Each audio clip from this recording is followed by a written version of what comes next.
Hello everyone, this is Peacemaker, and this is a response video to the Vince's topic of the week. It's a little late, but it's about the do you repaint your old miniatures? And like many people, I been in the hobby for quite a while, over a decade, and when I first started, painting skills weren't that great, so I got a lot of old minis who aren't too good. I'll show a couple of them here for you. There we go. See, look at the chalky greatness on these guys. It's typical. No highlights. First attempt at a wash. Because some guy at GW said it was good. I did one highlight eventually.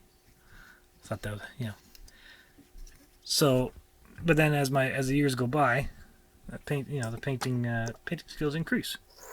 Right. You have better brush control, better consistency for the paint control, all that. But in my early years, I quickly figured out that I didn't want to ruin these expensive models with chalky paint jobs. So and back then I only had a handful of models that were, that had the chalky paint jobs, because quickly you don't want to be spending all this money on miniatures and then paint them really crappily. So you don't have like 300 models with crappy paint jobs. You have like 5 models, and you're like, painting sucks. I'm not doing it until I get better. So then you run into and then when you learn how to do, even if you don't know how to do it, you learn the techniques, and you learn that once you get your consistency good, so you're not getting chalky. That's when I started painting en masse. That's when I painted all my models. But what I didn't do highlights. I just did base colors: red, black, white, bolt gun, and do the eyes. Sometimes you do a little experiment with the some tassels, or a little bit of washes or inks, and that's good enough for the tabletop. And from a distance, it's not a bad looking mini, right? So do I repaint old models? The answer is yes. And sometimes, but sometimes I'll keep sentimental ones. The milestone ones, if you will. Like this guy. Once my painting skill got decent, where I could stay in the lines. See if I can get, looks a bit better. Where I could stay in the lines. I was like, all right, I'm ready to take on a cool customized model. And then you get all... So you paint it decently, so it's not bad. Right? I think this guy did a little bit of work on the face. I was quite proud of that back then. And everywhere else, I didn't do any highlighting on the armor. So this guy I might never repaint. Who knows if he's got sentimental value, so I'll probably never repaint him. You never know, I might go back and do a little bit of highlighting on the armor. Just the gray. This guy similarly as well. He was one of my first highlights on the cloak, the brown cloak I did. I was quite happy with that. I didn't highlight anywhere else because I didn't have a palette. I didn't know how to mix paints. I just painted out of the pot. So if I had a dark red, chances are I didn't have a blood red to go on top of that and highlight it. Yeah.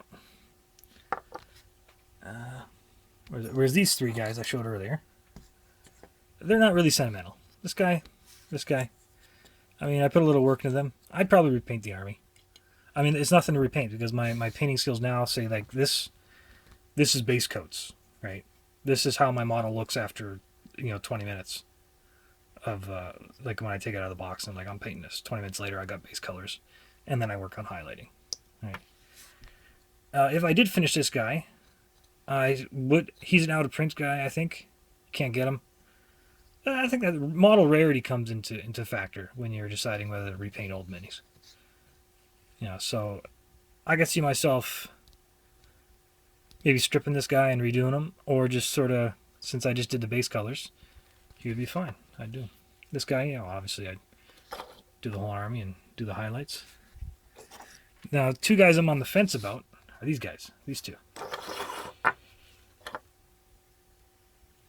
This guy, he looks kind of crappy. But this guy, he got some sentimental value. He took out a Grandmaster once. You know, the Grandmaster ripped through a Firewire squad and some Tau battle suits, killed a tank, ripped through this guy's entire retinue, and then I got a lucky 6. Took down a Grey Knight Grandmaster. It's good history books. But because he's a old metal model, and with everything getting more expensive, I'd probably strip him down and repaint him. Now, sometimes where I draw the line is if I got a whole bunch of models.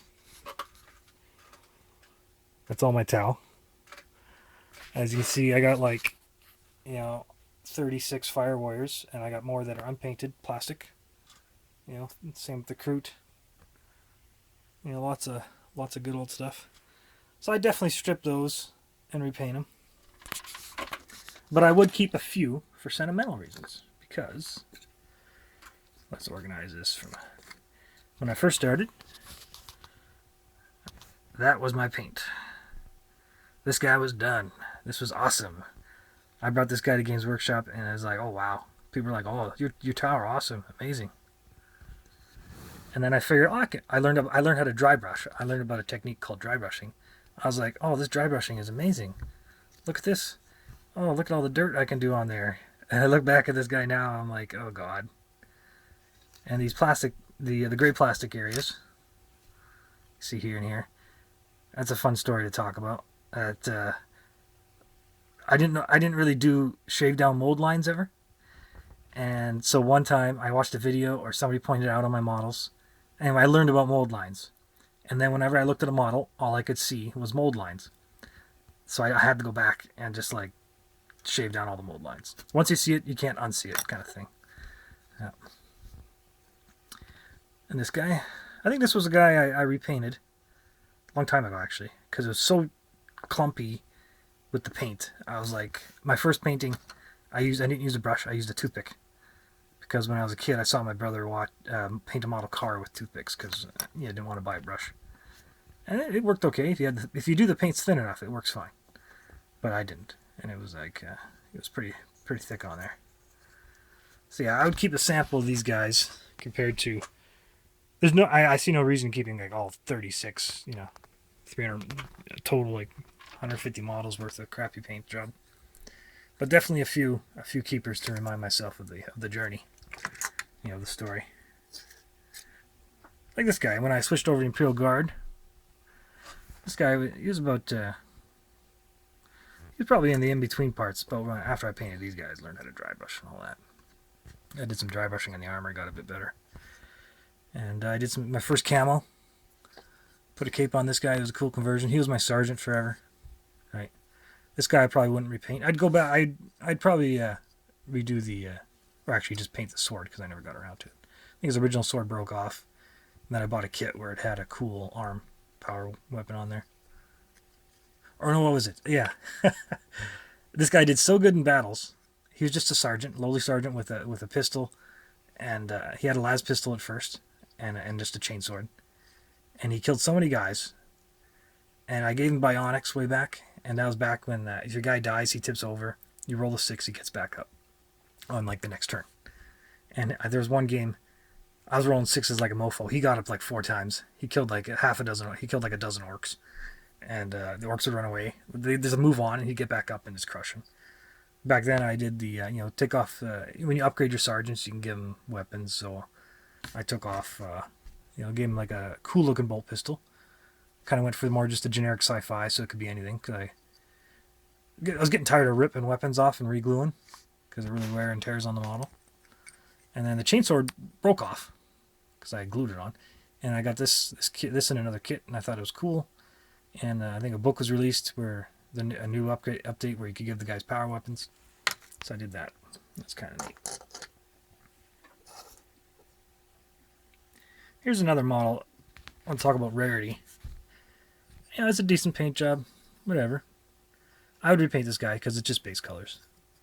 But he did have sentimental reasons for me too. He was just kind of cool. One of the first Elder guys I got. Actually, what I used to do back then, I buy like one model. If I thought models were cool, I'd buy it. I wouldn't necessarily collect the army. But then the guy would sit on my shelf forever. And then I'd be like, oh, well, I already got this model. Maybe I get another model. And then pretty soon, before you know it, I got an army. I just need to pick up like one box of troops, and then I got a full force. When my painting skills got better, and I got some, these are another couple sentimental milestones. These guys were the first ones I did after I learned how to highlight. So I did this guy for highlighting. See if I can get I got the pictures of these guys on the PMP. So it's not the best highlighting job, but it's decent. It's definitely not you just painted, you just started, you're an amateur for a week, right? Definitely you can see some practice skill in here, doing all that, learning how to paint. And I thought he was pretty decent from a distance. He looks pretty sweet. Same with this guy. You learn how to do it, you're good to go.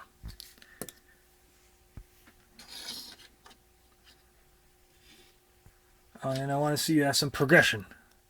So I'll just lay these guys out here, especially with the towel models. Do a progression painting skill-wise. So I go from painting chalky, paint consistency bad, learning some new techniques, dry brushing, whatever, I'm getting good at the, here we go, I'm getting good at, paint consistency, not getting chunky stuff everywhere. It's getting better, right? It's still a little bit, but I'm getting it within the lines as well. Everything's good. And we get really good guys. I'm a lot better at paint consistency, a lot better at getting in the lines. And we get to learn more effects. These guys got a little extra shine. It's probably hard to see. I use gloss varnish on these guys. So they, no highlights. Yeah.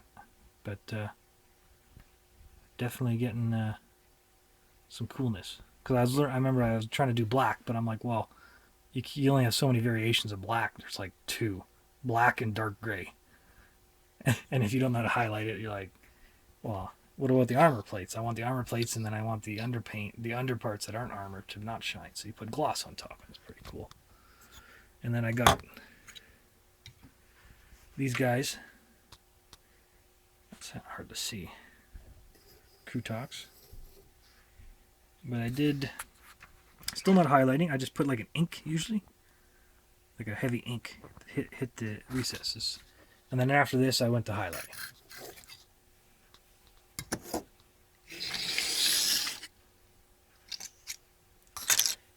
And when I switched to fantasy, one of the first models I finished, not the first model I got, but the first model I actually finished with a paint job was this dude. And I practiced here and there. And I'd gotten pretty good at highlighting and all that, and I gave it a go. I'm pretty sure I probably practiced on a few Empire models here and there, just to see, just on probably the starter kit dudes. They probably got stripped later on, or they're floating in a box somewhere. Anyway, those guys aren't sentimental at all, because they probably just, yeah.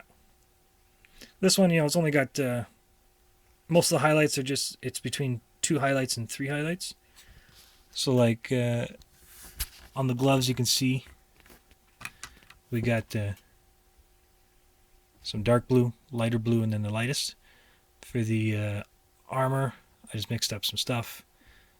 I only got two types of gold on here, right? Yeah. You get some of those guys. My battle suits, who knows if I'd repaint them. You get some cool conversion stuff. This guy, I'd finish him up. I'd probably finish up and highlight, but I wouldn't strip it. Mainly because trying to strip the inside of this, that might prove difficult. Just getting some kind of scrub brush in there is pretty darn hard. And I thought this was pretty cool. Everyone used to comment on this when I was in the game store. And so that's my video. I am a repainter, but I will keep a few sentimental ones around to show the progression of my painting skills story. Alright, this is Peacemaker signing off.